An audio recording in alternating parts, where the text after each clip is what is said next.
Okay, good morning, students. Today I will tell you about the divisibility rules. I think in previous classes we have also studied about these divisibility rules. ठीक है, तो थोड़ा सा recap भी कर लेते हैं, क्या पता कुछ नया मिल जाए. तो स्टार्टिंग विद द 2. इजी है, सबको टू से पता है. If the last digit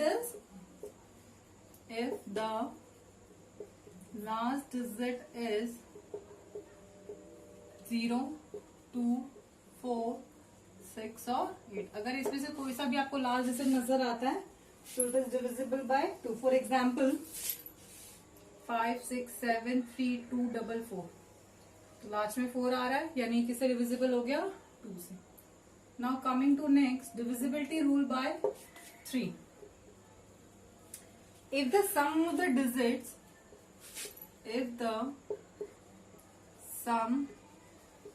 of the digits is divisible by 3. 3 से क्या होना चाहिए? डिजिट का सम डिविजिबल होना चाहिए.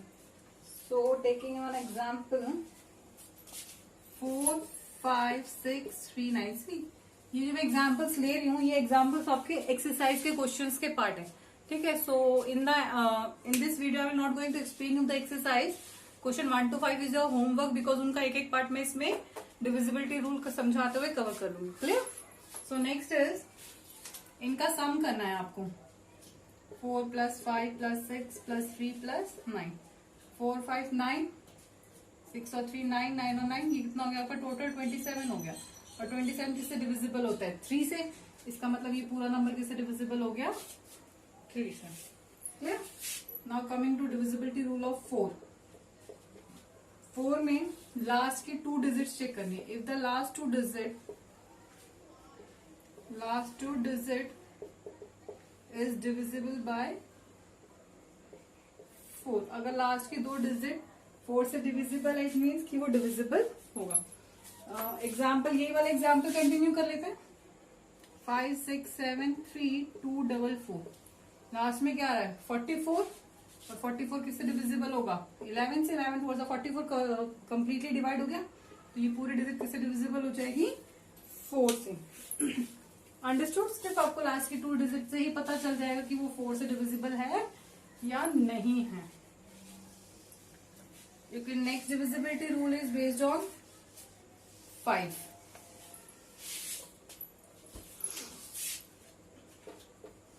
5 के लिए क्या होता है? If the last digit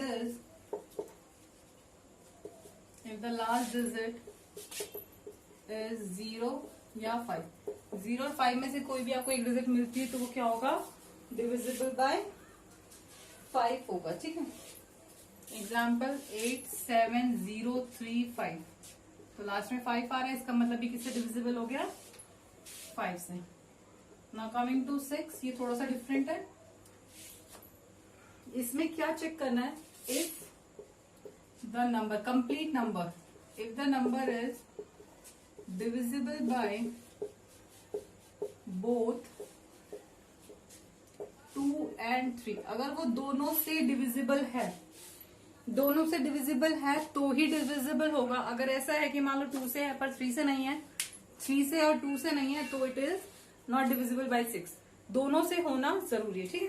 एक एग्जाम्पल लेते हैं, then it is will be more clear to you. Example is 15414. 15414. अब इसे चेक करते हैं. 4 है, इसका मतलब ये 2 से डिविजिबल होगा. ठीक है. 3 के लिए इनका सम करना पड़ेगा. 1 + 5 + 4 + 1 + 4. 5 और 1 6, 10 और ये कितना हो गया? 15. और 15 किससे डिविजिबल है? 3 से. यानी ये 2 से भी डिविजिबल है, 3 से भी डिविजिबल है, so it is divisible by 6 also. Clear? Now coming to divisibility rule of 8. 7 का मैं आपको लास्ट में समझाऊंगी. इट इज थोड़ा सा डिफरेंट है, बुक में नहीं है 7 की डिविजिबिलिटी रूल, बट कोई बात नहीं, आप इस वीडियो में से देख के आप डिविजिबिलिटी रूल लिख सकते हो, या मैंने पीडीएफ में भी डाला है. ठीक है. देखो, पहले 8 का लिख लेते हैं, लास्ट में 7 का करेंगे. 8 में क्या है? जैसे 4 में क्या करते हैं? लास्ट के 2 डिजिट 8 में इफ द लास्ट की 3 digit is divisible bye 8। Last की 3 डिजिट किससे डिविजिबल होनी चाहिए? 8 से डिविजिबल होनी चाहिए, तो ही वो किससे डिविजिबल होगा? 8 से। 6 5 3 3 1 4 2। देखो ये क्या है? 1 4 2 है। 1 4 2 को चेक करो, क्या ये 8 से डिविजिबल है? 8 1 8, 8 2 16, तो 8 1 8 6 62 नहीं हो रहा ना, तो ये डिविजिबल नहीं है। अब एक डिविजिबल होने का एग्जांपल लेते हैं। 9 6 8 5 0 4 8। अब लास्ट की 3 डिजिट क्या आ रही है? 0 4 8 आ रही है ना, और 0 4 8 किससे डिविजिबल है? 8 से। 6 8 48 होता है, तो यानी ये पूरा नंबर किससे डिविजिबल हो गया? 8 से डिविजिबल हो गया। Clear? Now coming to next is of 9। 9 का सिमिलर है 3 की तरह। जैसे 3 में क्या करते हैं हम? Sum of all the digits should be divisible by 3। Similarly in the case of 9 कि जो sum of all digit should be divisible by 9। 9 से क्या होनी चाहिए? डिविजिबल। ठीक है, देखिए एग्जाम्पल लेते हैं 9 का लिए। 3 0 1 2 4 8। इनका सम करते हैं। 3 प्लस 0 3 1 4 4 और 2 6 6 और 4 10 और 18 आ गया। तो 18 किससे डिविजिबल है? 9 से। तो ये पूरा नंबर किससे डिविजिबल हो गया? 9 से। सबसे इजी 10 के लिए होता है। If the last digit is 0। अगर लास्ट में डिजिट 0 है तो वो किससे डिविजिबल होगा? 10 से। तो मुझे एग्जाम्पल डिस्कस करने की जरूरत नहीं है। अगर आपको किसी भी नंबर के लास्ट में 0 नजर आता है तो it is divisible bye 10। So I think ये सारा कंप्लीट हो गया। एक 11 और 7 का रह गया। इसको थोड़ा सा ध्यान से देखना, थोड़ा सा लगे दोनों 7 और 11। पहले 11 का केस डिस्कस कर लेते हैं। 11 का एक एग्जांपल लेते हैं। 343। देखो करना क्या है, डिफरेंस निकालना है आपको। क्या निकालना है? डिफरेंस किसका?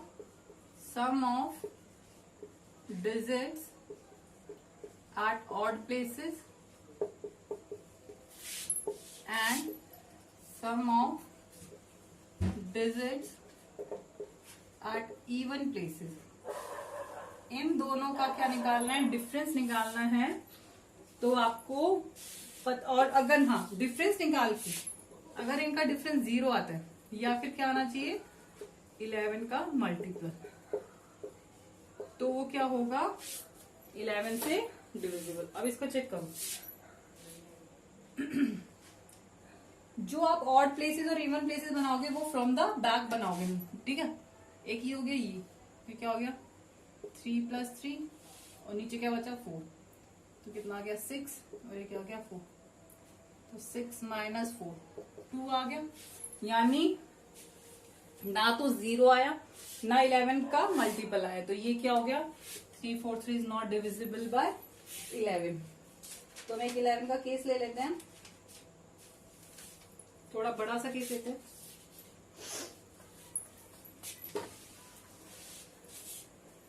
Digit is 5 8 6 9 2 1 7। ठीक है, तो आपको कैसे बनाओगे? सर्कल कर लो, एक छोड़ के एक, अल्टरनेट। ठीक है, इनका सम कर लो। 5 + 6 + 2 + 7 इनका सम कितना है? 11 और 2 13, 13 और 7 20 20 आ गया। अब इन बचे हुए का कर लो। 8 9 1 8 + 9 + 1 18 आ गया। तो ये भी क्या है? नॉट डिविजिबल बाय 20 - 18 क्या हो गया? 2। तो ये भी 2 11 से डिविजिबल नहीं है। ठीक है, अब हम करते हैं कि जो डिविजिबल है उसका कोई केस देखते हैं। 80503 14052 14052। अब देखो काफी बड़ा नंबर है और इसको 11 से चेक करने के लिए कितनी लंबी डिवीजन हो जाएगी। सिंपल सा क्या तरीका है, अल्टरनेट नंबर्स को सर्कल कर लो पहले। ये हो गया 001, एक छोड़ के एक हो गया ना सबका। अब इनको ऐड कर लो, 2 + 0 2 3, यानी यहां से कितना आ गया, सर्कल वाले तो 3 आ गया। ठीक है, अब इसमें से एक तो 3 आ गया एक का सम, और बाकी का 8 + 5 13 13 और 3 16 16 और 4 20, और ये 25। तो क्या आ गया, 25 - 3 22 आ गया, और ये 22 इज अ मल्टीपल ऑफ 11। ये 11 का मल्टीपल है। इसका मतलब ये पूरा डिजिट किससे, पूरा जो नंबर है वो किससे डिविजिबल हो गया, 11 से। क्लियर हो गया। सम ऑफ ऑड प्लेसेस और इवन प्लेसेस का डिफरेंस करने पर अगर वो 0 आता है या 11 का multiple, so it is divisible bye 11। Now last but not the least, 7 की डिविजिबिलिटी देखो, थोड़ा सा अलग है ये एनटीएससी के लेवल का। 7 के एग्जाम्पल ले लेते हैं पहले। 6 7 2। देखो करना क्या है इसमें, पहला स्टेप क्या है, डबल द लास्ट डिजिट। जो लास्ट डिजिट है ना उसको क्या करना है, double. Then subtract from remaining number, digit नहीं, ध्यान से देखो, रिमेनिंग नंबर में से सब्ट्रैक्ट करना है। तो यहाँ लास्ट की डिजिट क्या है, 2, तो 2 का डबल 4, और नंबर क्या बच गया, 67 बच गया। तो 67 में से 4 को माइनस कर 63, और 63 किससे डिविजिबल है, 7 से। तो ये किससे डिविजिबल हो गया, 7 से। क्लियर हो गया मेरे ख्याल से। ठीक है, और एग्जाम्पल देख लो। 3 4 3 देख लो। जैसे 3 का डबल क्या आएगा, 6, और रिमेनिंग नंबर में से माइनस 28, और 28 किससे डिविजिबल है, 7 से, यानी ये पूरा नंबर किससे डिविजिबल हो गया, 7 से। So this is all about the divisibility rule of the digits. सारा कवर कर लिया हमने, 2 से लेके 11 तक सारे डिजिट्स का। Clear. So your homework is question 1 to 5. I had discussed one example with you. Question is available in the PDF. You can see from there. And उसके बाद के जो क्वेश्चन है, question number 6 to 13 we will discuss in other video. Okay students, thank you.